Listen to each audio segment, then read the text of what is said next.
Hi and welcome to my playhouse. And today we're in the data center. We like it when we're in the data center, right? I have a problem of my own this time, actually one that is work related, because we are on the edge of buying a rather large amount of servers for our Citrix environment. It's something like $2 million worth of server equipment, 140 blade servers in 10 blade centers. So we have run into the problem that we need 786 gigabytes of RAM in those to have the right amount of Citrix servers on the blade and with the right amount of memory and stuff like that. We are running into the issue of unbalanced memory. Well, I don't really know how big of a problem that is, so I wanted to test that. So if you know anything about unbalanced memory, comment. Because I really want to know if you have any experience, especially if you run into the issue of having unbalanced memory and you fixed it by balancing it. Not what you did, I know what you did, but what effect you got out of by balancing your memory. So what I'm going to be testing this on is this. I have an IBM 3650 Model 3 here. It has a lot of memory. It has 18 memory bays or memory slots down here, and I can see that it's probably unbalanced as it is right here. I'm not totally sure, I didn't check that, but I was just actually gonna take out all the memory and try and make a balanced setup on this. There are two CPUs in this server, each hidden under, well, this one is hidden, this one is more free, and they have each their memory right next to them. So each processor has 3 memory banks, and each memory bank consists of 3 memory blocks. It works this way that if you want to put memory in processor number 1 here, you start by putting 1 block into bank number 1, and then you put 1 block into bank number 2, and then you put 1 into bank number 3, and that should all be good. So probably this processor is out of balance because there's an uneven number of blocks in here, definitely compared to this. But yeah, let's go make some drawing things. One more thing I want to show you before I start. I just got a package in from China, and it's a I bought this myself. It's an anti-static wristband, so I can actually be wearing this, and it has a little clip, and you can clip it onto the server like that, and you should be anti-static okay, right? Hopefully that will do it. So, and the server is, I've disconnected power, but the server is connected to the rack, and the rack is grounded, so I should be grounded with this anti-static wristband on it. Here is the setup, and this is for the Intel Xeon 5600 series. I have the 2 CPUs, one CPU here and one CPU here. If you are only using one CPU in the server, you can, all of this doesn't matter. It's very normal to have 2 CPUs in servers like that. And if you only have one CPU, you can only use the RAM slots that is in there for the first CPU. But we have 3 banks here. We have bank 1, and we have bank 2, and we have bank 3. Same thing down here. Like that. If we want to put some memory in a system like this, we have to divide the memory in the right order for this to work for maximum performance. And in this CPU series, this means that I start with putting in 1 block in each of the banks, like this. And I'll do the same thing down here. 1, 1, 1, 1, 1. If I do it like this and only populate with 1 memory block in each bank, the memory will be able to run with a frequency of 1333 megahertz. And the same thing down here. If I want to put in more memory, like I want to populate the second band, I'll put in memory in I have to put it in like this. If I populate that too, the memory frequency will drop, and it will drop down to 1033 megahertz. I lose 300 megahertz of my memory speed. If I do the same thing once again, fill it up completely, it goes down to 800 megahertz. And if I want to utilize all the memory capability in this server, there is no way around. I will be dropping down to 800 megahertz. If I want to get the most out of my memory speed, that means that I need some really big memory blocks and only populate with one block in each. That means that each processor has 3 memory blocks. So let's say that this server can do 32 gigabyte blocks. I forget if it does that. That means that each processor can have 96 gigabytes of memory. And same thing down here. So in this case, that would be the maximum would be 192 gigabytes of memory.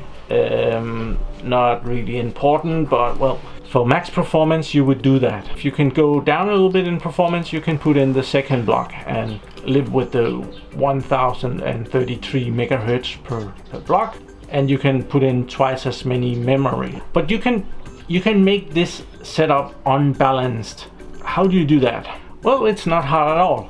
Let's say that we have number 1 in all the way on both processors, and we just put in 2 of the number 2s here, and we missed this one, and we missed this one as well. Then we are in an unbalanced situation actually. This is not the worst situation. If it's just these 2 that are missing, you will lose something like, if they're all there, we have the speed of 1.0. That's a balanced, I'll just call that BL.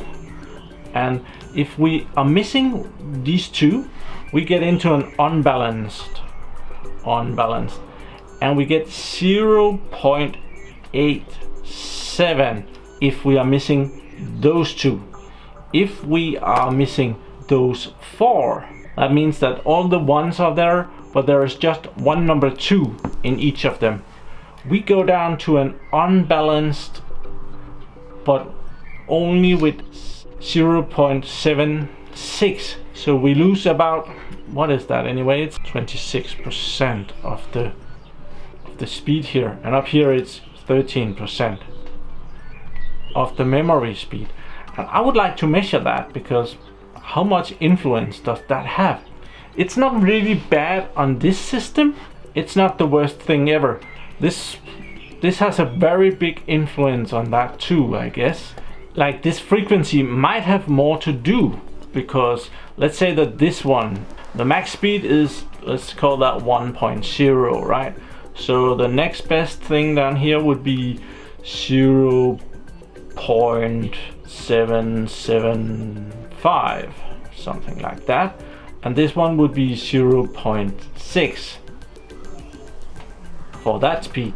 So that's actually less than this. If we could avoid both getting this penalty and this penalty at once, that would be marvelous. As I was saying, this is not bad on the Xeon 5600 series. On the Xeon E5 26 version 4 that we are looking at right now, there's a penalty between 55% and 50%. So instead of this being 87, that would be 85, and this one would be 0.5 down here. So that's a lot more on the newer processor. So, but I will try and make a balanced configuration just by putting in all the 1s, and then I'll do an unbalanced configuration, putting in just one of the 2s, and we'll see what difference that does. And I'll see if I can find some measuring programs that will show that.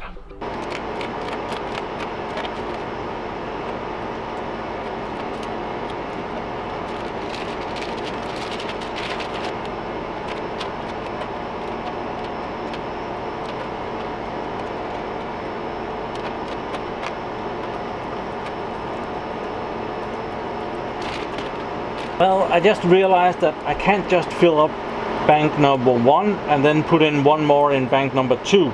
Those two scenarios will be unequal, because if I just put in bank number 2, then it will also drop down in frequency. So I'll have to fill up both bank 1 and bank 2. I think that will give the best.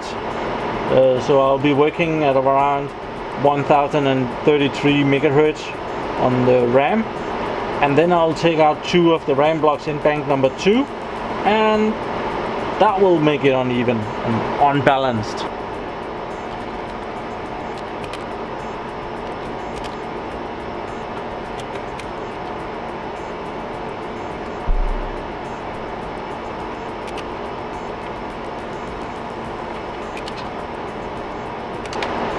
That's how it looks with everything in bank number 1s, right?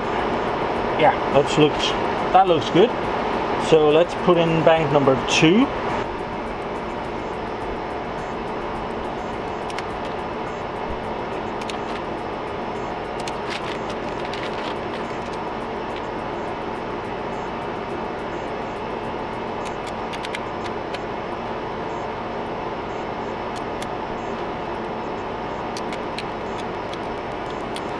Now we have the memory configured so that it's balanced in the 2 first memory banks.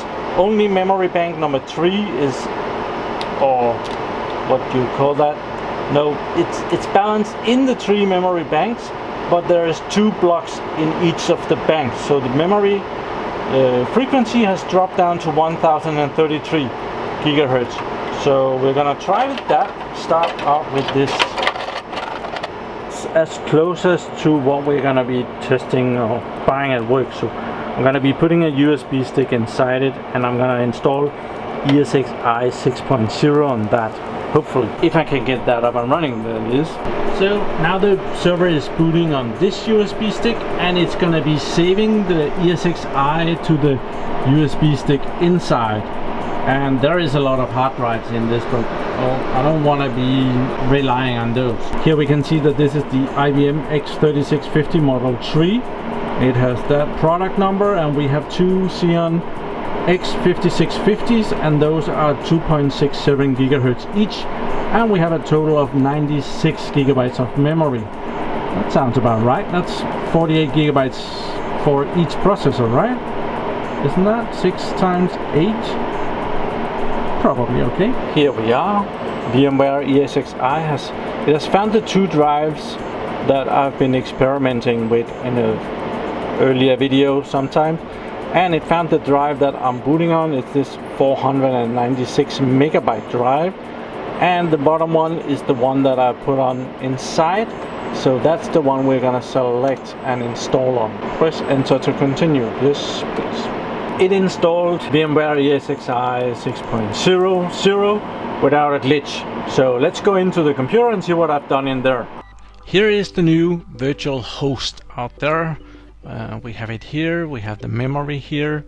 It has 96 gigabytes of memory, it has 12 cores, 24 with hyperthreading, blah blah blah blah blah, and that's the server. And I have made some storage for it, and I've attached it to some iSCSI storage, mainly to just move this virtual machine over that I have right here. It is complaining about, yeah, it doesn't like to put its log files on the SD card, and it's complaining about that. I don't think it's gonna matter much for what we're gonna be doing here. So I have moved over this Windows 7 machine, and I've just called it memtest. Just because that's what we're gonna do. We're gonna test some memory on it. So let's open this up. I have already turned it on, as you can see already here. Let's just minimize and remove that. I'm just using a not registered Windows 7 version. I made this long time ago for test purposes, and it has been turned off, and well, now it's turned on, and I don't want to bother with that. But I have a couple of tests that I want to do here. I have the performance test, this one, and it's just as complaining about me not buying this license, so but we're not gonna bother about that. And we're gonna run this test. I'm just gonna be testing all the memory. All the memory, thank you. And it's gonna be running that, and that won't really take long at all.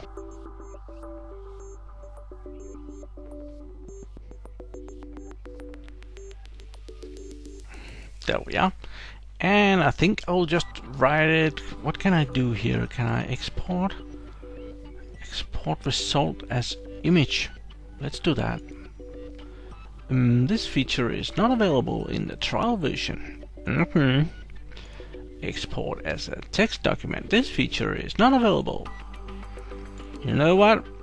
I think we have a notepad here somewhere. Okay. That's available in the trial version. Very nice. We're gonna take all the numbers.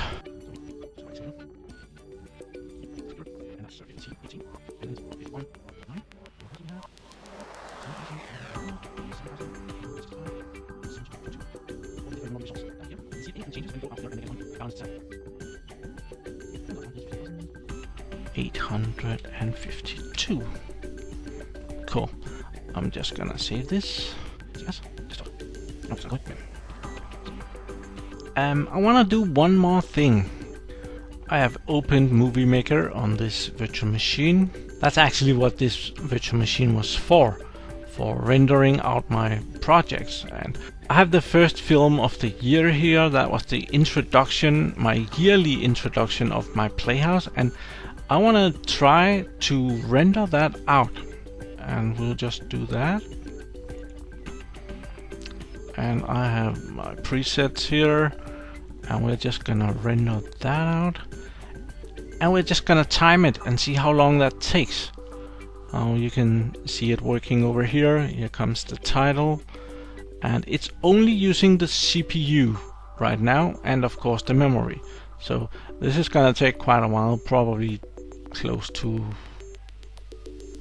an hour or something like that. So, well, be right back.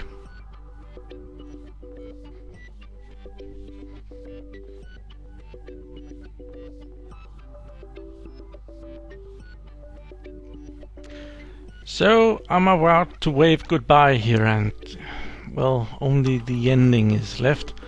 And right now, while the ending is going on here and the last 2% is getting done on the last 40 seconds here, we are on 1 hour 11 minutes and 20. Let's see where it ends. 25, 29, 31, 32 seconds. So apparently that's how long that took.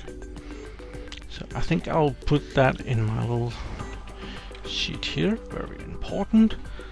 1 hour 11 minutes and 32 seconds. And we will save that too. Save. Close that. And close that.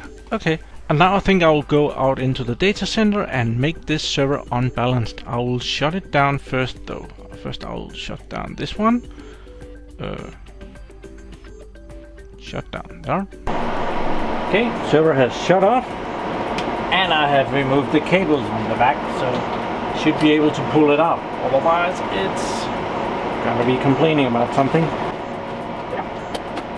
So to make this server really unbalanced, I have to take out number 5 and number 8 from processor number 1, and I have to take out number 14 and number 17 from processor number 2. So let's do that.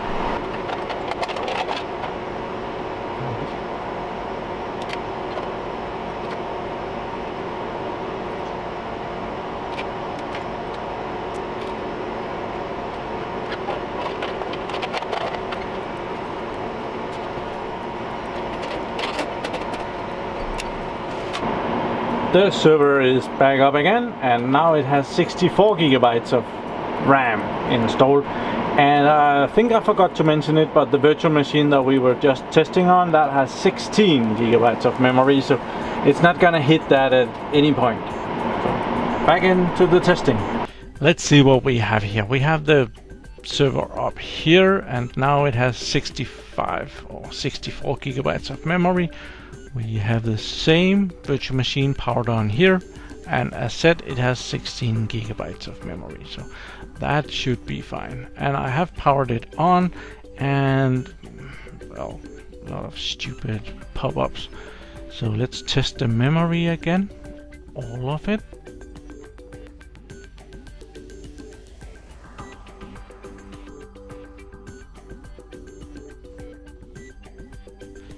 Yeah, and it says that I might be in violation, blah blah blah. So I'll just write all of this down and start the next test as well. Just started up the editing program here, and just gonna make a movie out of that. Exactly the same. I have been in deleting where the other movie was, so it should just be starting this, and it should do exactly the same thing, and we will see if there is any difference. It feels slower, but it's probably just me.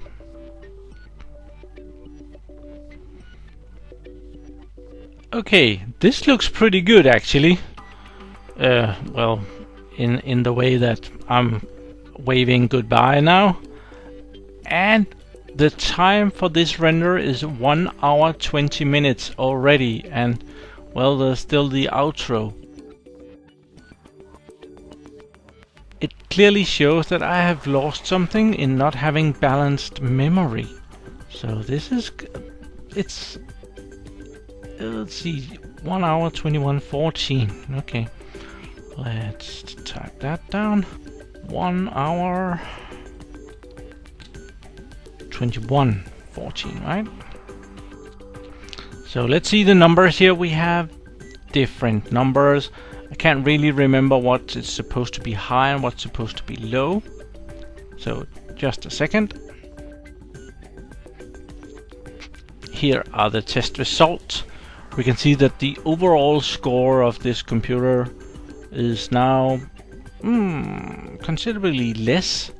Let's have a calculator and measure that out. Well, a little bit of calculation. I have here the result. Oh, that's not a plus, that's a minus. Minus. Okay. Here we have the computer, the overall number from what the memory speed is of the systems, with the balanced memory and the unbalanced memory, and we lose 5.2% on balancing the memory of all the numbers. And there is memory database operations, that is 51.9 on the balanced system, and that's 40.9 on the unbalanced system, and we lose 21.2% on that, which is by far the largest loss of any of them. We have this number, which is memory read cached, and I didn't calculate that. It was about the same, so not much. Actually, it's a little bit higher, but it's like 4 out of 10,000, so it's not worth taking into account, I guess. And then we have memory read uncached, and that's the next one. That actually went up a little bit, plus 4%. But then the next one, the write, memory write, that went down 13%, which of course is a bit more. Memory available also went up. That went up by 7.5%. I'm not sure why that is, but well, it did that. Then the next one, they were so close, so I didn't bother. The last, or almost last one, that's memory threaded, and that went down by 5.8%. So, but my video render thing here, which I think is the most important one, means that it took 10 minutes, just under 10 minutes more to do the same job. And that's about 13.56%. So I did lose a considerably amount of computing power with the unbalanced system on this. Well, that was a great test. It showed how important it is to balance your memory. You get 13.5% more out of your computer. I didn't really know that. I knew that there was something, but I've never done this test. Apparently this is important because that 13.5% ended up being almost 10 minutes. That render job on my video took longer just because the memory was unbalanced. Nothing else changed on that system. So you get smarter every day, right? So thank you very much for watching my videos. Do subscribe to my channel so that you can see me again, and have a really nice day. Bye bye.